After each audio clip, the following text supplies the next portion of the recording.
Hello everyone. This is for the April 12th class because I won't be around for that, unfortunately. So all I want to do today is um, talk about the impact assignment, which will be active by the time of the normal time of the April 12th class. And it'll be due a week later, which is April 19th.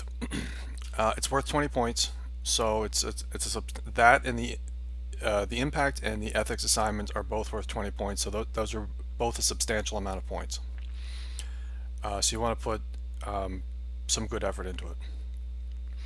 And they'll be graded on grammar, writing style, and persuasiveness, with the persuasiveness being the most important, but they're all important, of course.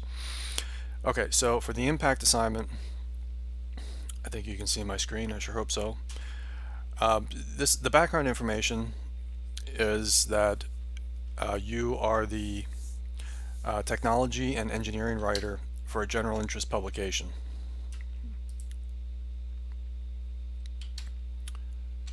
Yeah. Okay, so you're the technology and engineering writer for a general interest publication. Could be the Wall Street Journal, it could be Popular Mechanics, it could be your favorite newspaper or magazine or online website. And your first assignment is, as the technology and engineering writer, is to write a short article on a current trend in engineering and its potential impact on humanity. So there's going to be two deliverables, and I made a template document to make it a little easier. Here's the template document. The deliverables, sorry, it's late, it's 10:30. The list of sources, first of all. Just look for 3 sources. They can be pretty much whatever you want, as long as they're, fairly credible sources. Could be websites. YouTube is a good place to go. And what you want to do is, what I'm suggesting you do is read 3 articles, or watch 3 videos, or read an article and 2 videos, or whatever it is, and just write a short summary of it. And when I say short, I mean it could be 1 good sentence. That can be enough to just summarize what you learned and what was in what the article, the general message of the article. So yeah. Well, here's the instructions. So yeah, your deliverables, going back and forth a little bit. The deliverables are what's on this template sheet: the list of sources and brief summaries, and then your article. Your article should have a title. You can put it here, and then 4 well-written paragraphs. So back to this page. Start out with Google. DuckDuckGo is another search engine you might want to try. YouTube. Rumble is another video sharing platform. Doesn't have nearly as much content as YouTube, but it has some content that YouTube doesn't have. So you might want to try that. It's up to you. So read the articles, watch the videos. You can use search terms, might be useful for this purpose. The future of whatever it is, the future of virtual reality, the future of fusion reactors, or the impact of those things, or just add the term science fiction in front of the search term, in front of whatever technology you're interested in. The idea is we want to get some idea about where things might go. The point of the assignment is not to learn where other people think the technology will go. I'm interested in where you think it could go, using your imagination. That's the most important part of the assignment, is to use your imagination. So after you've watched a few videos or whatever you've done, take a few minutes to use your imagination and speculate on how your impact technology could evolve and with continued progress over the next 10, 50, 100, or even 500 years. The time scale doesn't matter. Use whatever time scale works for how you're thinking about it. If progress on the technology continues, how might it impact humanity? So there's a list of suggested topics. You can choose from these, you can do others. I'm just going to go through a few of them. So virtual reality, Probably most of you probably have much more experience with that than I do. But we can assume it's going to get better, and there may come a day, likely to come a day, when it's difficult or impossible to distinguish between real life and virtual reality. So it's conceivable that people could live substantial parts, if not their entire life, in a virtual setting. How could that impact humanity? There could be some good things, could be some bad things. That's kind of the point. Artificial intelligence, we've talked about that a few times. Right now we have neural nets that do specific tasks really well, but do not have general intelligence like a human. The holy grail of AI, as far as I can tell, is to develop a general artificial intelligence. Or I think they call it artificial general intelligence. And that would be in a machine or a computer that has its own curiosity, has emotions perhaps, is capable of going out into the world in whatever form that means, and learning about things on its own.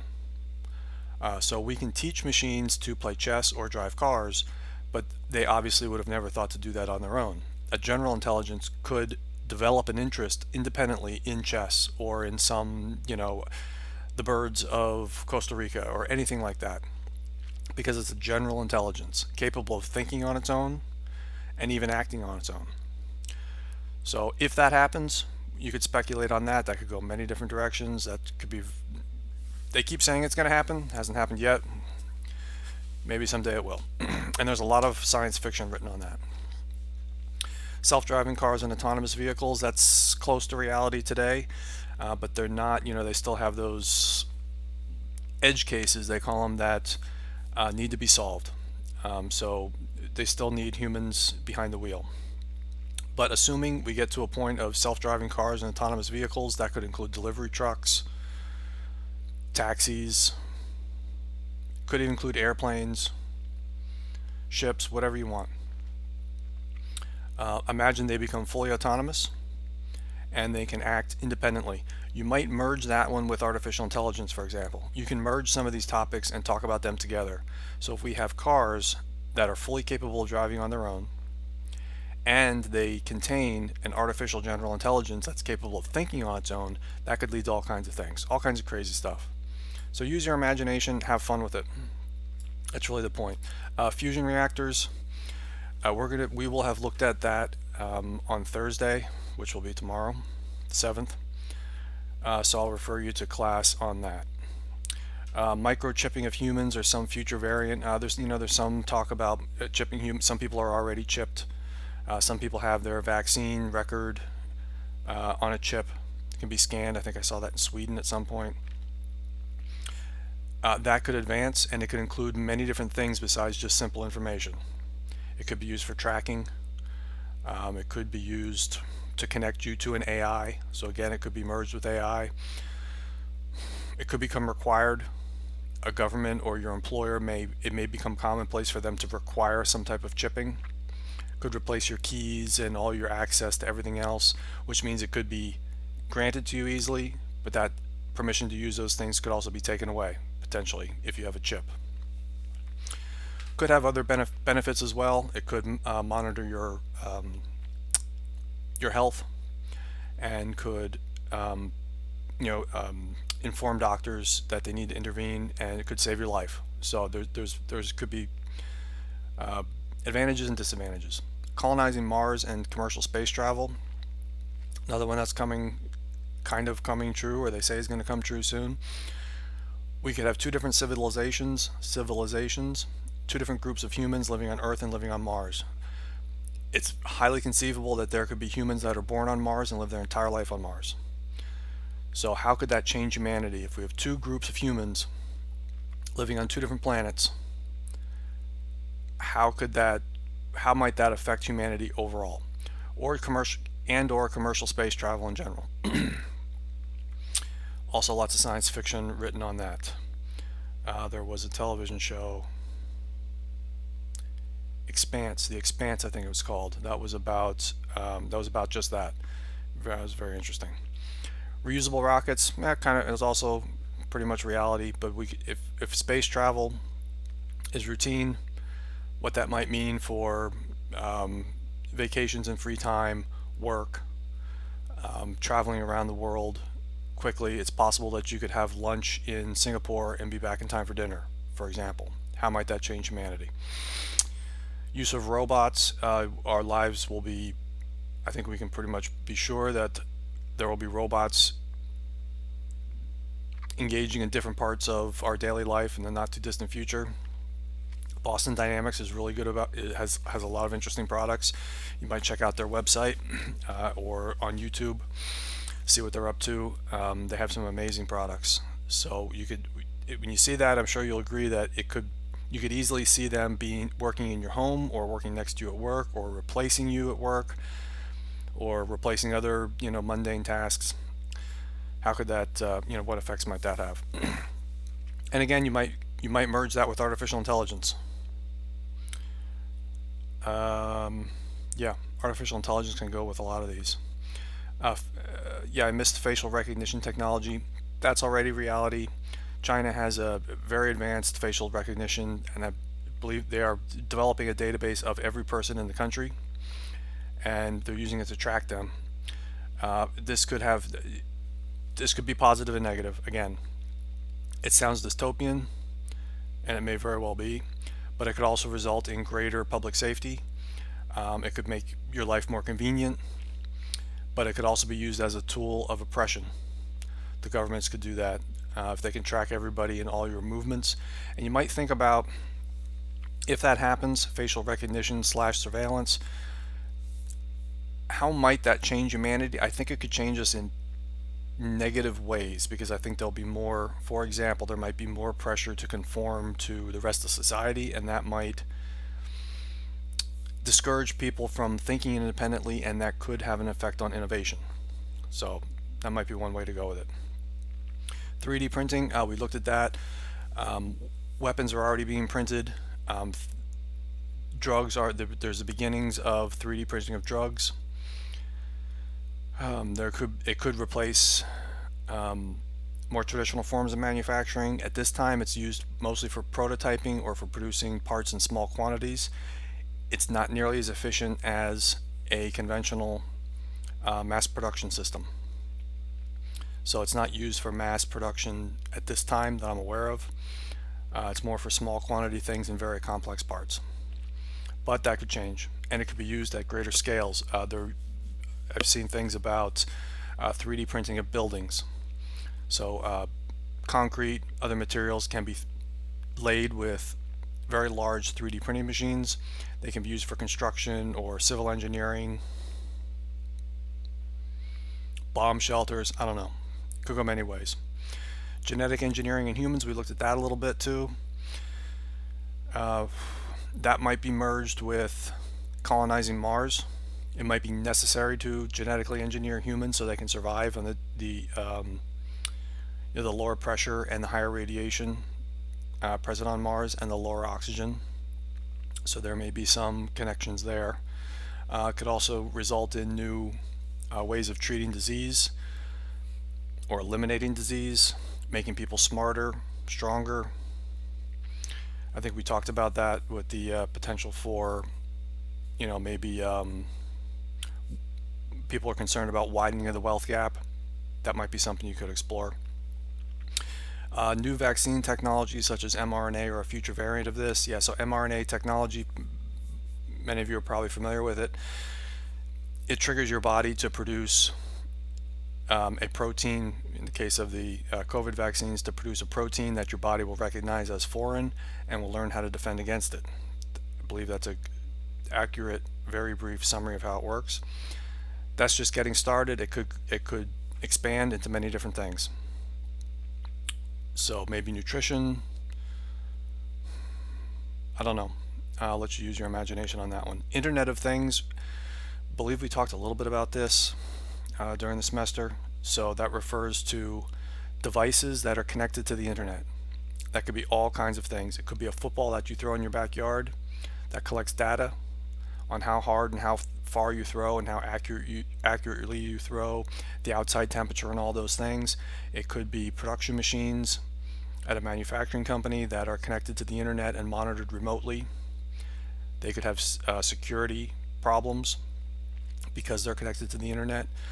There has been some trouble with medical devices that have been hacked because they're connected to the internet. Yeah, farmers use tractors that are connected through satellites.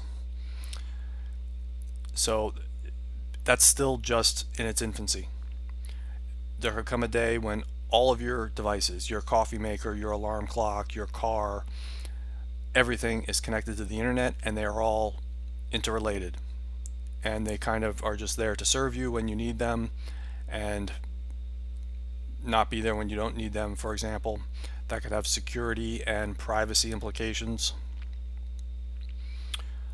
Many of these things could be beneficial for people who have disabilities. So with physical disabilities, the Internet of Things could potentially be of use. Robots, even the microchipping. So you might keep that in mind.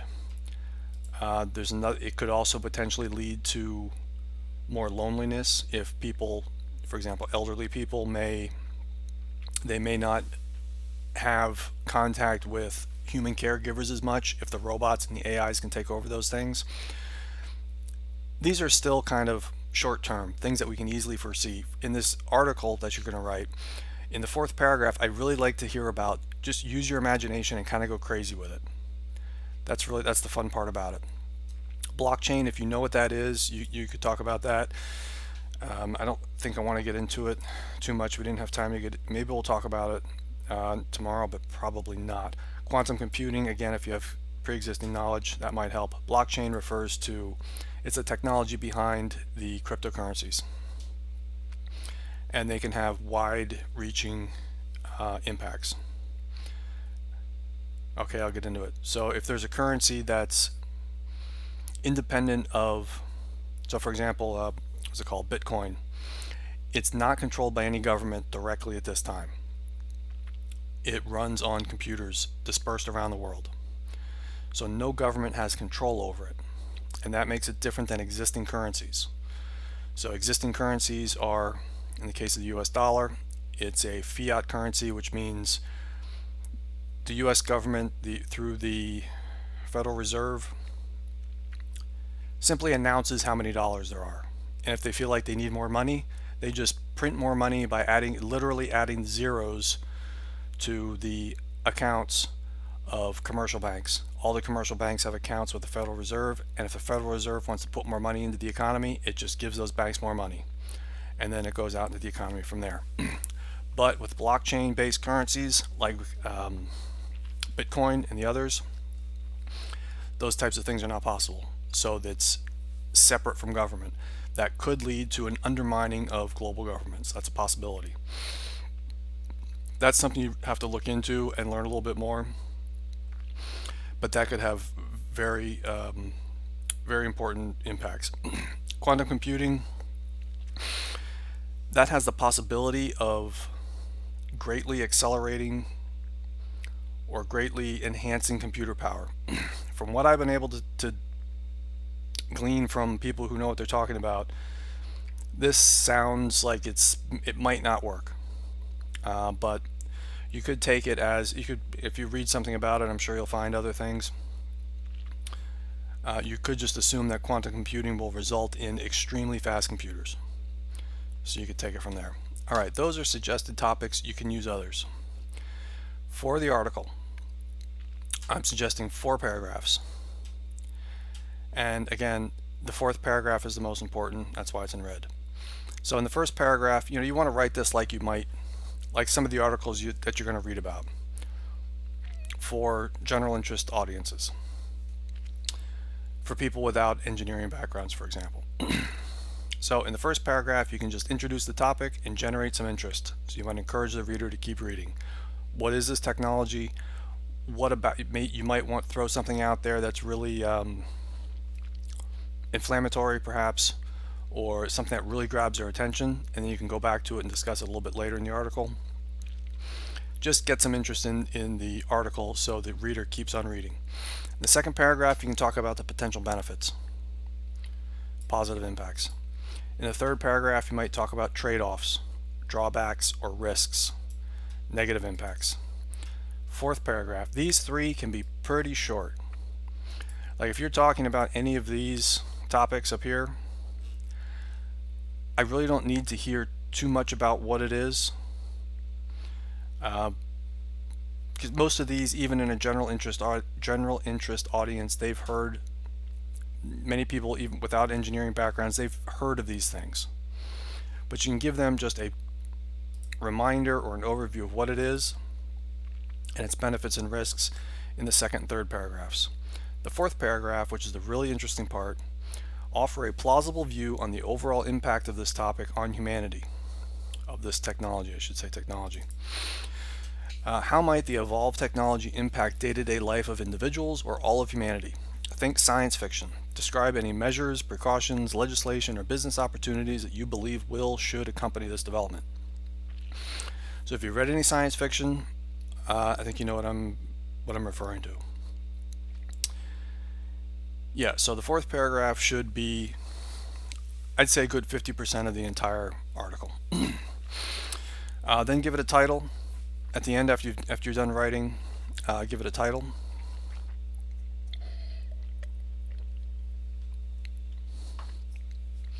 And make sure the title gives a nice description of what's in the article. 1 second, please.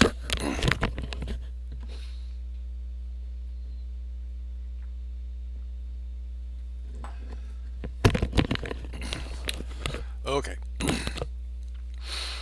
So, additional instructions and inspiration. You don't have to follow the exact paragraph structure that I gave, but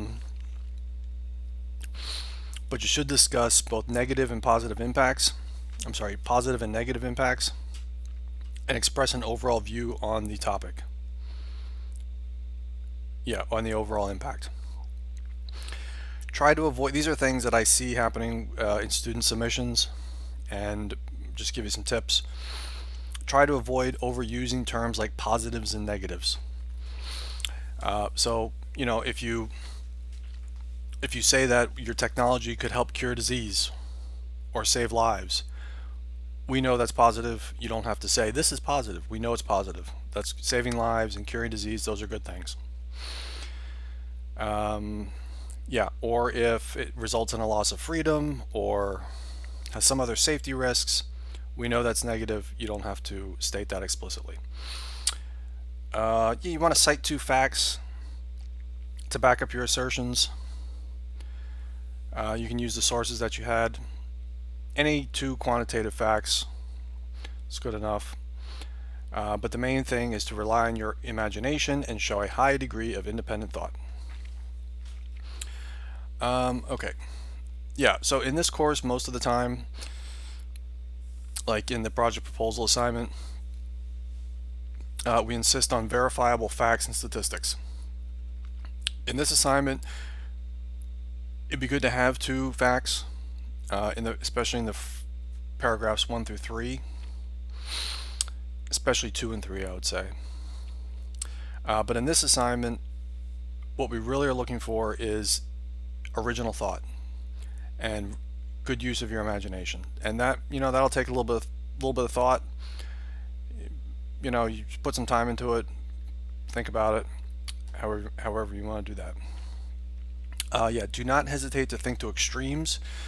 So it could result in world peace and prosperity, and it could result in, you know, increasing the lifespan of humans to 200 or 300 years. Who knows? Or it could result in war, disease, poverty, loss of rights. So you can think to extremes on it. I would actually encourage you to think to the extremes and just see where it goes, see where your imagination goes. Then there's governmental reactions. So whenever there's a new technology, something that evolves, governments usually feel the need to regulate it in some way or another. That usually has a negative impact overall, but I'll let you decide that. So it It could result in things like overbearing regulation, abuse of the people, if it's some type of surveillance, loss of rights, or maybe it could result in significant reform that takes advantage of the technology. The blockchain could result in some type of reform. It might be very painful when it happens, but it could result in some type of reform and new forms of government. AI could be the same way. Robots could be used in wars instead of people. That could have different impacts. All right. Yeah, so when a new technology appears, governments often feel compelled to regulate, exploit, mandate, or prohibit the technology. These impacts can also be substantial. They can prohibit or they can mandate. They could decide that some technology is so good for everybody that you have to do it. That's possible. Or they could say it's so dangerous you're not allowed to do it. And those things, there's always reactions to those things. Governments are free, well, in some ways, governments can pass just about any type of legislation, but there's always a response to it, and they commonly forget that. People respond to new regulation, and that could result in other impacts. Yeah, so try and transition between paragraphs well. For example, between the third paragraph, after you've explained the benefits, transition to the drawbacks. Unfortunately, there might also be drawbacks. However you'd like to word it. 2 pages total, I think would be good. Yeah, I think 2 pages is, probably don't need to go beyond that. 1.5 pages might work. Depends how you write it. So that's the assignment. I don't know how long this video has been, but it hasn't been that long. So I would suggest using the rest of the class time to get started. Maybe write a first draft and then go back and edit it. Editing, you should definitely do some editing. You definitely don't want to just write it and turn it in. Believe it or not, I can usually tell when that's the case. So spend at least as much time as you do writing it, also editing. Make it sound better, word choice, make the sentences flow better, improve the paragraph structure,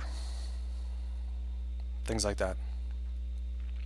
Okay, have fun, and see you later.